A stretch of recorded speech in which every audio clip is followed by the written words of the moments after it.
Hello, everyone. I'm Luis Pereira da Silva at the Bank for International Settlements, and it's truly a great honor to welcome again to our conference this year Vice President Al Gore. Mr. Vice President, thank you very, very much for accepting this invitation. You need no introduction, but let me just recall that you have a very, very long personal and public history of advocacy for the planet and the climate. You are the author of the #1 New York Times bestsellers, An Inconvenient Truth, The Assault on Reason, Earth in the Balance, and Our Choice, a plan to solve the climate crisis, as well as the future 6 drivers of global change, and more recently, An Inconvenient Sequel, Truth to Power. You are also, of course, the subject of the documentary film An Inconvenient Truth, which won 2 Oscars in 2006, and in 2007, you were awarded the Nobel Peace Prize alongside the Intergovernmental Panel on Climate Change for informing the world on the dangers posed by climate change. Last year, your participation in the Green Swan Conference was essential to further raising awareness among a global audience. You spoke about radical transparency, where firms and their investors' behavior towards sustainability will change with more disclosure and public scrutiny. This year, your special address is again about being very practical. It is a call to action for the financial sector.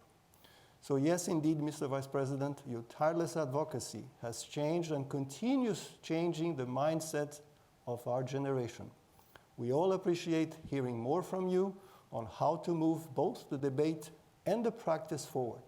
So thank you very much, Mr. Vice President, and the floor is yours. Thank you for the kind introduction, Luis, and thank you for extending this invitation for me to join this important event once again. It's an enormous pleasure, and it is an honor to speak with the distinguished audience that you have gathered. As I did last year, I would like to speak to you in 2 capacities today. First, as a climate activist, as someone who has spent decades working to try and drive progress towards solutions for the climate crisis. And second, as an investor, as chairman and co-founder of Generation Investment Management. For those of you who are not familiar with Generation Investment Management, we are a boutique. We manage about $40 billion of assets invested across listed and private equities. Founded in 2004 and headquartered in London, we are dedicated to long-term investing that fully integrates sustainability. So while my roles are the same as they were last year, the world of sustainability has shifted significantly in several distinct ways.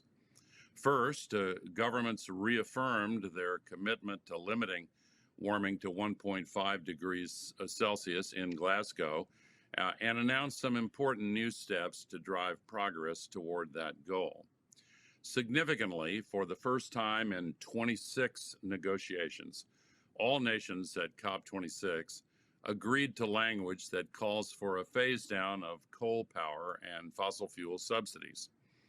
Even more important, the deal significantly accelerates the timeline for nations to revisit and strengthen their net zero goals, calling for updates from every nation by the end of next year and a global convening by the UN Secretary General in 2023 to focus on more ambitious goals for cutting emissions dramatically by 2030.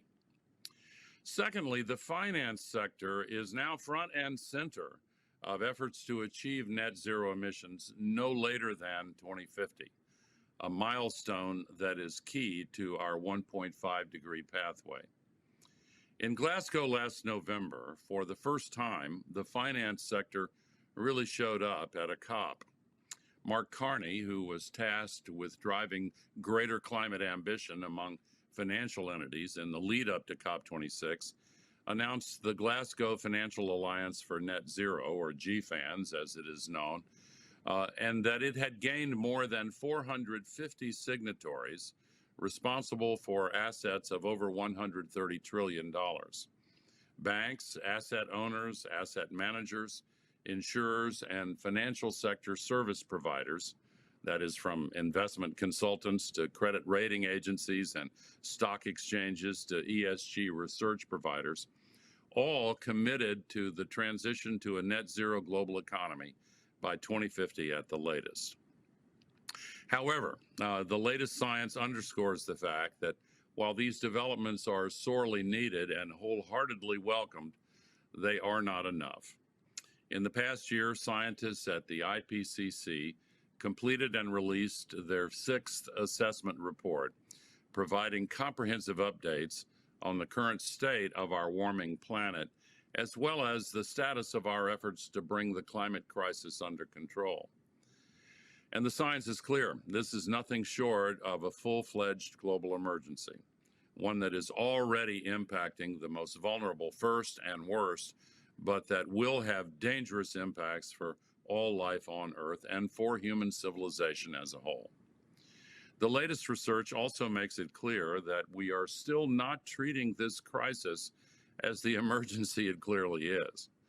There is a staggering gulf between the pledges of the world's government, business, and banking leaders and the concrete actions needed to fulfill the goals of the Paris World Meteorological Organization. Global average temperatures are already 1.1 degrees C higher than pre-industrial levels, and there's a 50-50 chance, according to the WMO, that in one of the next 5 years, global temperatures could exceed 1.5 degrees C. While that does not mean we will have passed the 1.5 degree goal of the Paris Agreement, which reflects average temperatures over several years, it does mean that we are entering dangerous and uncharted territory. And it's worth recalling why the 1.5 degree threshold is so important.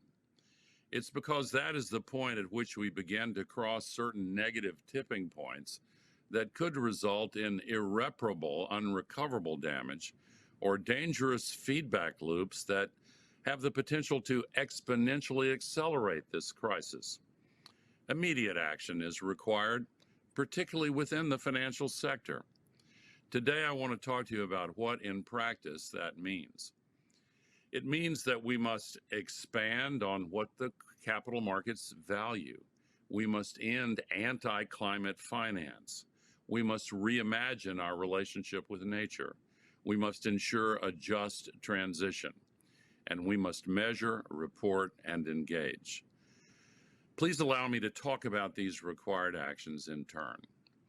To begin, what do I mean when I say we have to expand what the capital markets value?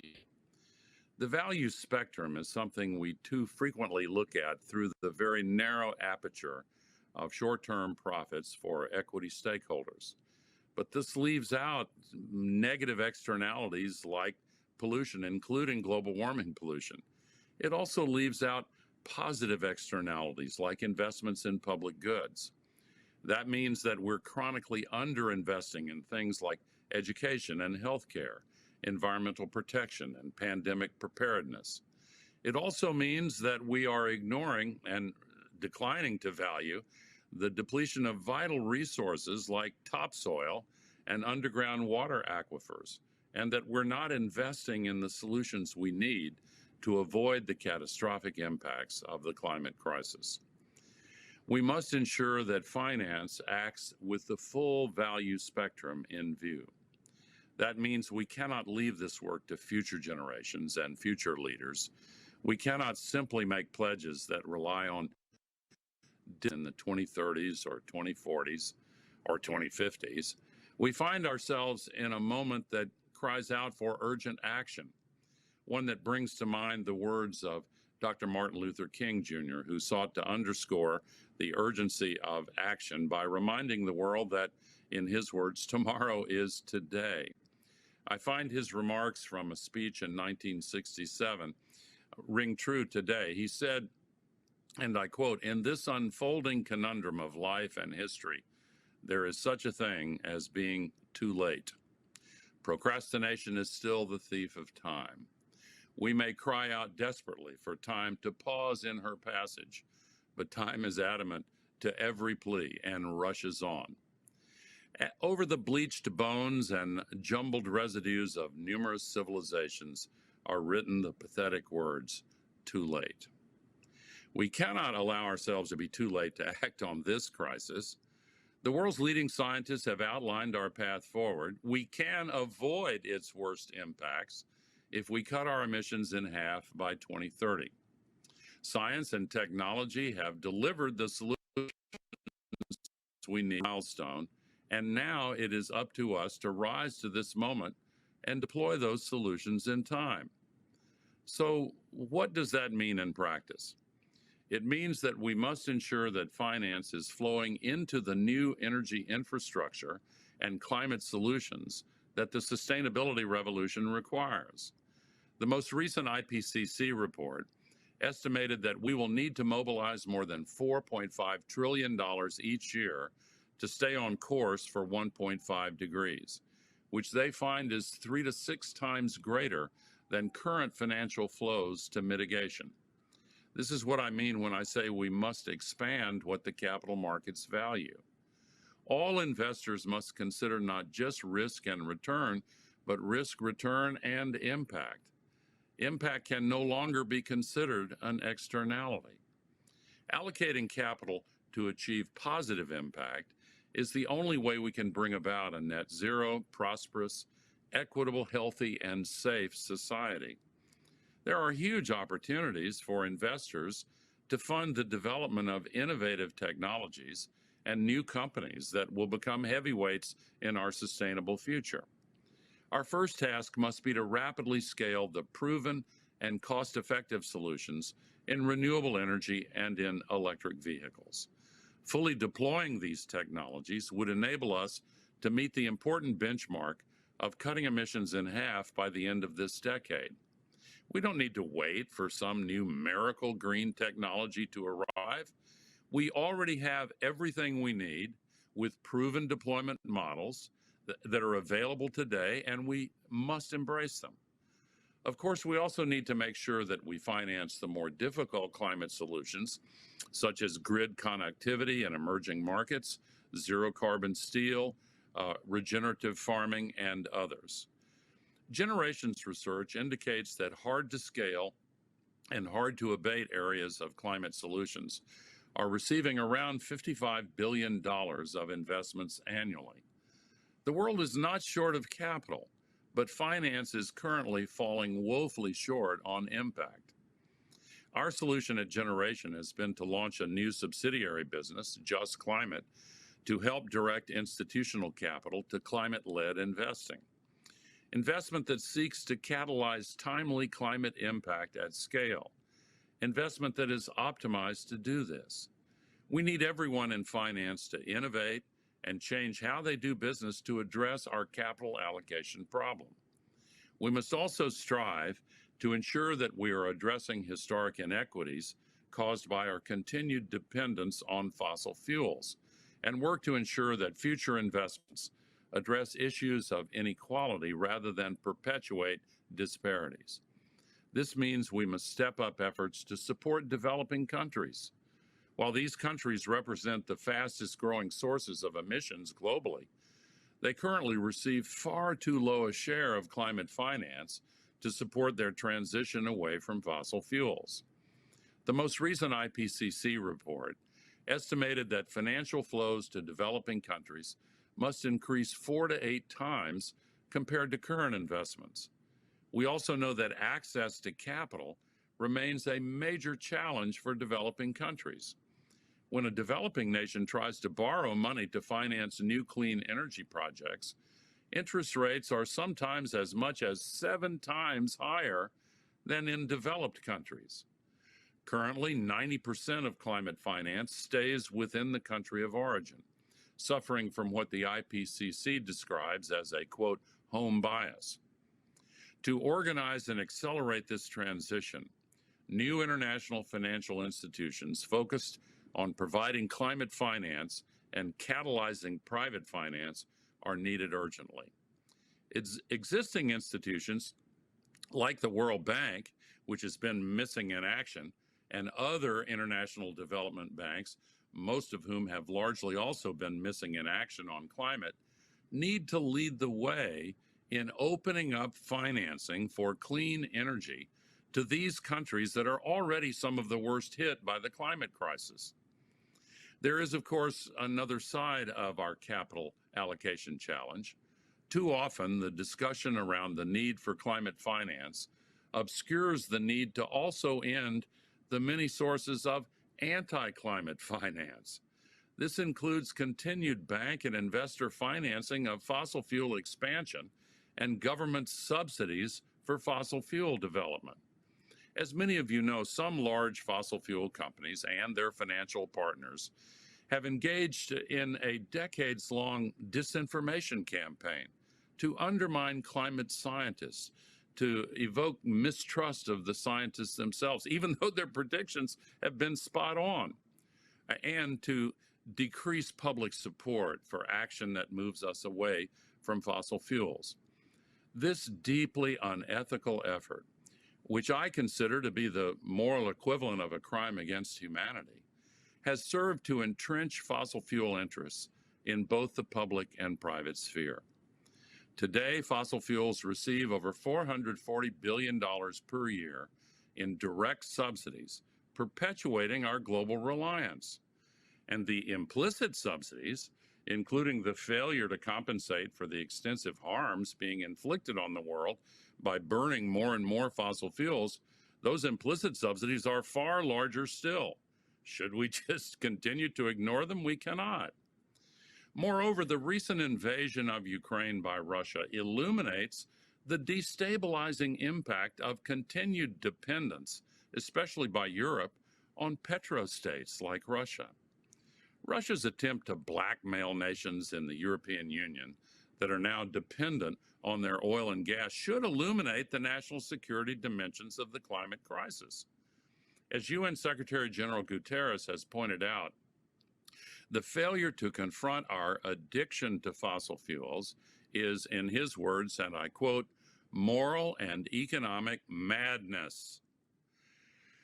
In addition to these security issues brought to the forefront by Russia's immoral war against Ukraine, the imminent explosion in the numbers of climate refugees crossing international borders will ignite, and indeed in some places already has ignited, an ugly and dangerous form of racism and xenophobia that poses a grave threat to political stability and governance in countries receiving these refugees. And yet, around the world, money from banks, pension funds, and other sources of capital continues to flow into more and more brand new fossil fuel projects. Banks around the world continue to finance new pipelines and projects and infrastructure for burning fossil fuels for many decades into the future. One recent report found that just the 60 largest banks in the world, $6 trillion in fossil fuel financing since the Paris Agreement, including $742 billion last year alone. Despite the commitment that many of these same institutions have made on paper, their actions, and especially their dollars, are speaking louder than their words, and they're fueling a devastating climate crisis around the world that threatens the future of all civilization. It's time to stop deceiving the public about the reality that we face and the actions we are failing to take. As the greatest of American presidents, Abraham Lincoln, once said, "The occasion is piled high with difficulty, and we must rise with the occasion. As our case is new, so we must think anew and act anew." The bottom line is we must cease to finance new fossil fuel assets. The International Energy Agency's net zero scenario makes it clear that incremental fossil fuel discovery and production is not needed in any part of our energy system between now and 2050. In fact, the leader of the IEA, Fatih Birol, recently said that responding to short-term energy needs by developing new fossil fuel resources is, in his words, not the solution.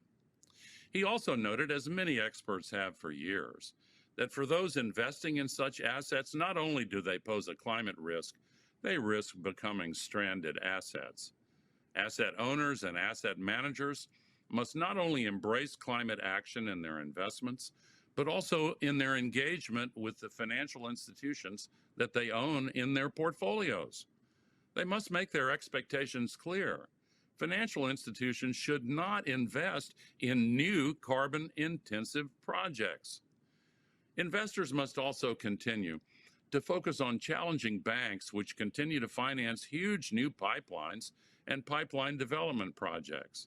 We must also reimagine our relationship with nature by recognizing that we are part of nature, not somehow magically separate from it. This simple statement is actually far from being reflected across investing practices. We have to stop the systematic degradation of critical landscapes by ending deforestation and other destructive practices. At Generation, we signed up to the Financial Sector Commitment Letter on eliminating commodity-driven deforestation at COP26. As part of this initiative, signatories with over 8.7 trillion US dollars in assets have pledged to work to eliminate forest risk agricultural commodity-driven deforestation activities at companies in their portfolios by 2025, in just 3 years. The short timescale demonstrates the extreme urgency in working to end deforestation. We need many more financial institutions to make this commitment so that the finance sector can get as serious about deforestation as it is becoming about carbon emissions. Simultaneously, we need to significantly ramp up nature-positive finance. Natural climate solutions, including carbon sequestration in both agricultural topsoils and forests, can and must play a large role. Carbon markets and other incentives must protect existing carbon sinks and biodiversity hotspots, as well as promote additional sequestration and restoration opportunities. However, the current thinking around these mechanisms is underdeveloped. We must accelerate it quickly while putting in place the appropriate guardrails to ensure the integrity of environmental and human rights. Particularly when it comes to offset programs, we have to be crystal clear. We cannot let these measures be an excuse for polluters to continue using the thin shell of the Earth's atmosphere as an open sewer. Carbon offsets are not a get-out-of-jail-free card. The entry ticket for the responsible use of offsets must be significant and immediate reductions in emissions in line with validated science-based targets. And now, what of the just transition? Being green does not inherently mean being fair. It is critical to understand and act on this concept now as we lay the foundations for the decisive decade we're in. A net zero world with increased poverty, social instability, and health and wealth disparity is not success. Instead, we must now do the hard work of ensuring that the path to net zero is a just transition, one which achieves bold environmental goals while balancing equitable, social, and economic outcomes. While more people are starting to recognize the connection between a just transition and achieving net zero, there is no common understanding of what that term means. This is a critical issue which must be addressed. At Generation, we define a just transition to net zero as one which pursues the necessary shift away from greenhouse gas emissions across all industries while proactively addressing the associated social and economic impacts, particularly for marginalized communities. Core to a just transition is a process in which workers and communities have understanding and agency over the decisions that affect their daily lives as part of the shift to net zero. We also know that the impacts of our warming planet disproportionately affect the most vulnerable among us: the poor, the elderly, women and children, people with mental illness, people experiencing homelessness, and all too often Black, brown, and indigenous peoples. As we strive to combat the climate crisis, we must do so in a way that brings opportunity to the communities that have far too frequently been overlooked and left behind. In addition, it is important to recognize that the task of aligning the future with net zero presents significant challenges of its own. We are currently experiencing higher prices for food and energy as a result of war and the bounce back from COVID, but a disorderly transition to net zero could also have price impacts on both energy and food, hitting the poor and vulnerable fastest and hardest. As a result, crucially, we must expand our thinking and acknowledge that the impact of achieving net zero within the necessary time frame will not be borne equally or fairly unless it is properly managed. As it pertains to the just transition to net zero, investors need to take a sophisticated approach to create system-positive change. This ensures investment decisions are made holistically, with honest conversations about trade-offs.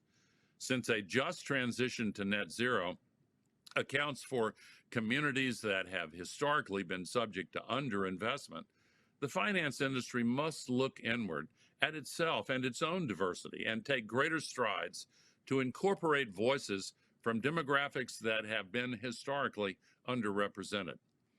A more diverse finance industry will tap into a broader and otherwise overlooked range of opportunities that could yield outsized returns.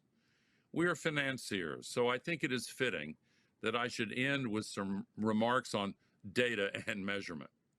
Climate opportunity and risk must be incorporated into every investment decision, every lending decision, and every assessment of the soundness of financial institutions.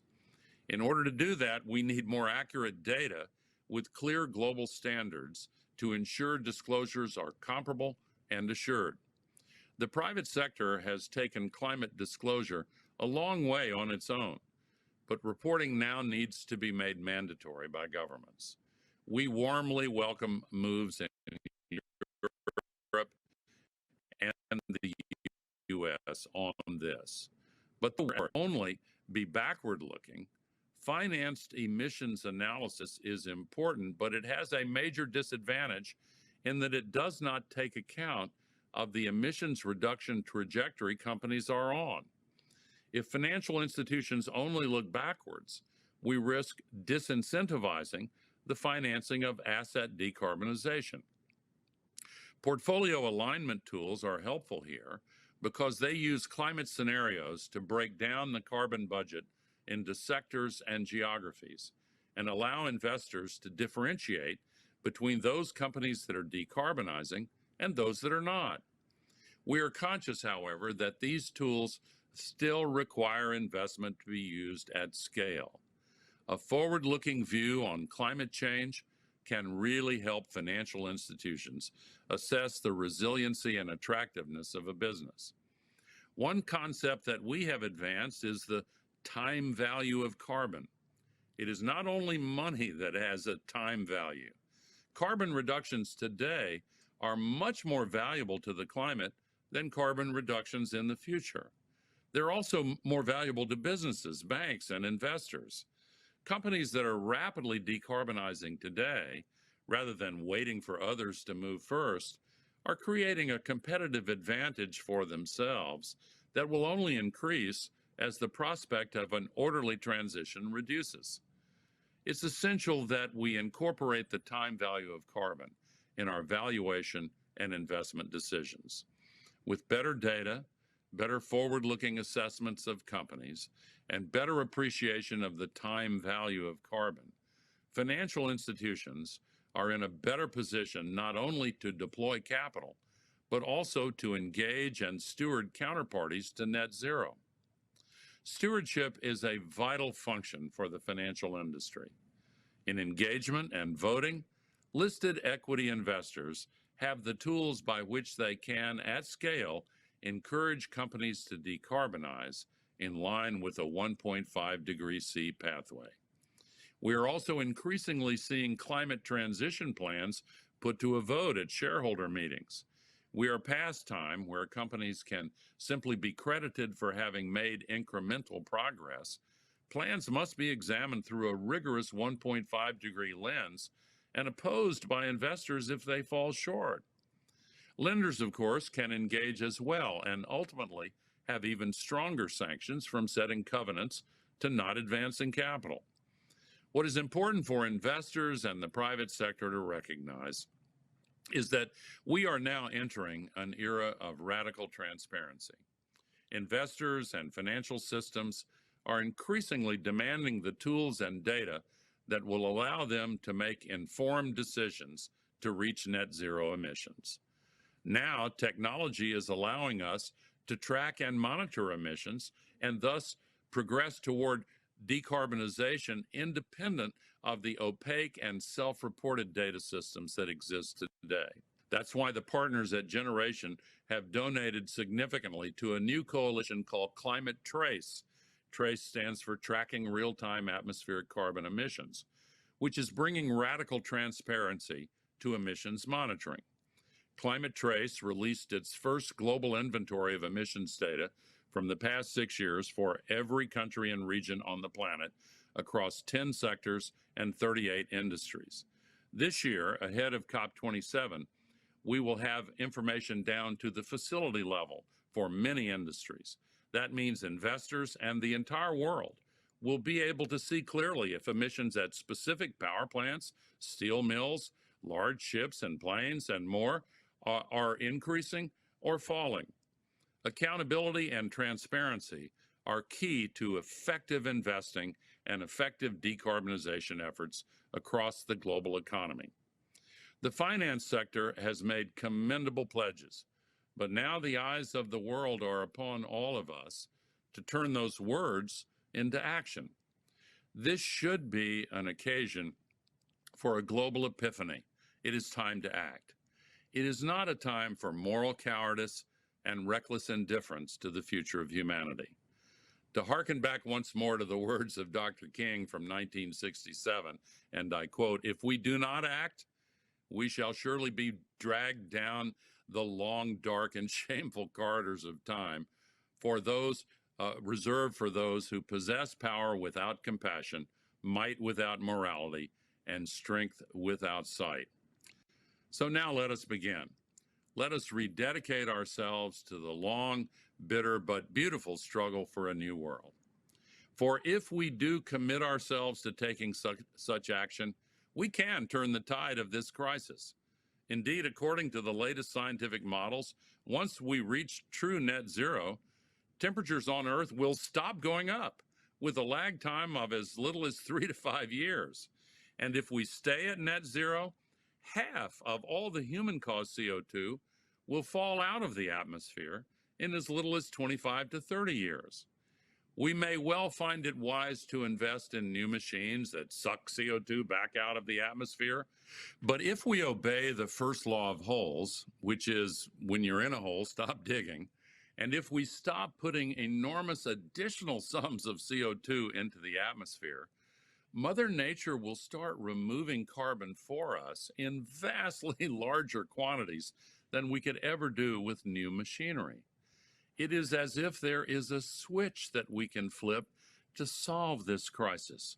We have the solutions right now, but we need to deploy them urgently before we cross one of those negative tipping points, like the thawing of the permafrost in the Arctic, that if it starts getting out of control, would make it virtually impossible to solve this crisis.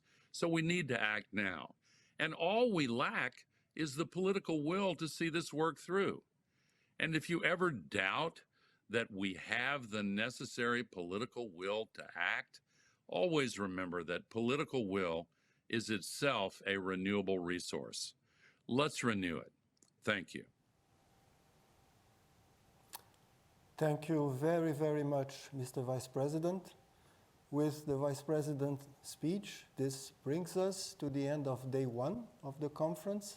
Green Swan 2022 will resume tomorrow, 8 a.m. Central European Summer Time. Thank you, everyone, and see you tomorrow.